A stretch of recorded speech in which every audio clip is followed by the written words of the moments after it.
بسم اللہ الرحمن الرحیم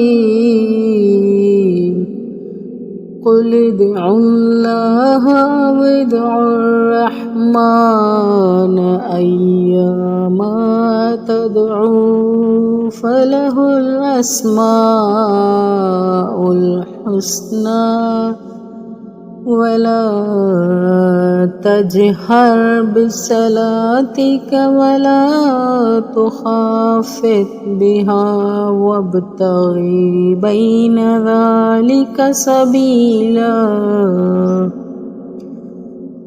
وقل الحمد لله الذي لم يتخذ ولدا ولم يكن له شريك في الملك ولم يكن له ولي من الذل وكبره تكبيرا۔ شروع اللہ کے نام سے کرتے ہیں جو بڑا مہربان نہایت رحم کرنے والا ہے۔ آپ کہہ دیجئے کہ اللہ کہہ کر پکارو یا رحمان کہہ کر پکارو، جس طرح بھی پکارو گے اس کے تمام نام بہترین ہیں، اور اپنی نمازوں کو نہ چلا کر پڑھو اور نہ بہت آہستہ آہستہ، بلکہ دونوں کا درمیانی راستہ نکالو، اور کہو کہ ساری حمد اس اللہ کے لیے ہے جس نے نہ کسی کو فرزند بنایا ہے اور نہ کوئی اس کے ملک میں شریک ہے، اور نہ کوئی اس کی کمزوری کی بنا پر اس کا سرپرست ہے، اور پھر باقاعدہ اس کی بزرگی کا اعلان کرتے رہو۔ تفسیر۔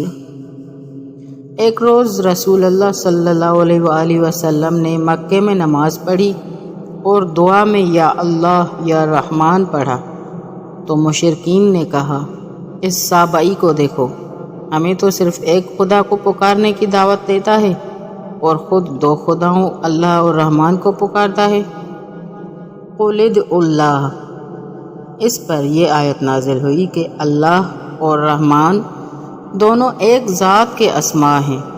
اللہ کی ذات ایک ہی ہے، مگر اس کی صفات و کمالات کا ایک لفظ میں سمونا ممکن نہیں ہے، لہذا اس کے لیے متعدد اسماء ہیں۔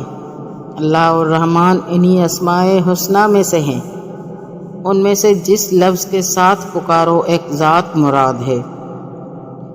وَلَا تَجْهَرْ بِصَلَاتِكَ، دوسرے جملے میں فرمایا نماز نہ زیادہ بلند آواز سے پڑھو نہ بہت پست آواز میں، بلکہ آواز میں اعتدال رکھو۔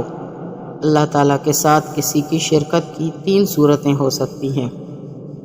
کم تر شریک جیسے اولاد، اللہ کے لیے اولاد کی صورت میں کوئی شریک نہیں ہو سکتا، خواہ درجے میں اللہ سے کم تر ہی کیوں نہ ہو۔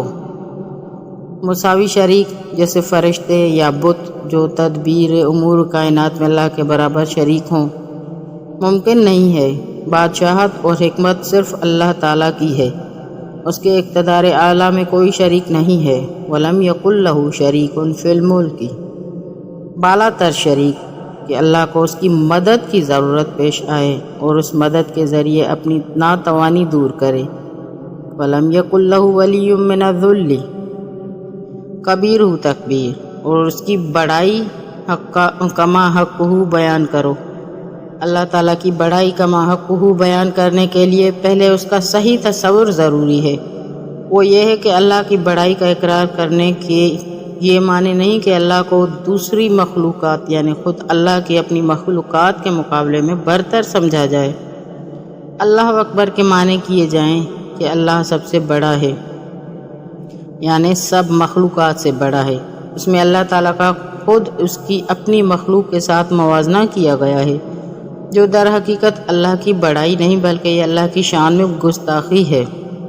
جیسا کہ ہم کسی آیت اللہ کے بارے میں کہہ دیں، کسی عالم کے بارے میں کہہ دیں کہ آیت اللہ بلی سے بڑے ہیں، یا یہ کہہ دیں شاہ صاحب قبلہ گدے سے بڑے ہیں، تو یہ تعبیر اس قدر بے معنی نہیں جس قدر یہ کہنا بے معنی ہے کہ اللہ سب سے یعنی سب مخلوقات سے بڑا ہے۔ اس کا صحیح تصور حضرت امام جعفر صادق علیہ السلام سے مروی ہے کہ ایک شخص نے آپ کے پاس بیٹھ کر کہا اللہ اکبر۔ امام نے فرمایا من ای شیء، کس چیز سے بڑا ہے؟ اس نے عرض کیا ہر چیز سے۔ امام نے فرمایا حددتہ، تم نے اللہ کو محدود کیا۔ اس نے عرض کیا پھر کیا کہوں؟ فرمایا قل ان اللہ اکبر من ان یوصف، کہو اللہ اس سے بڑا ہے کہ اس کا وصف بیان ہو سکے، مطلب کہ اللہ پاک کا وصف کسی بھی طرح بیان نہیں ہو سکتا، بیان کرنے سے بڑا ہے۔ والسلام۔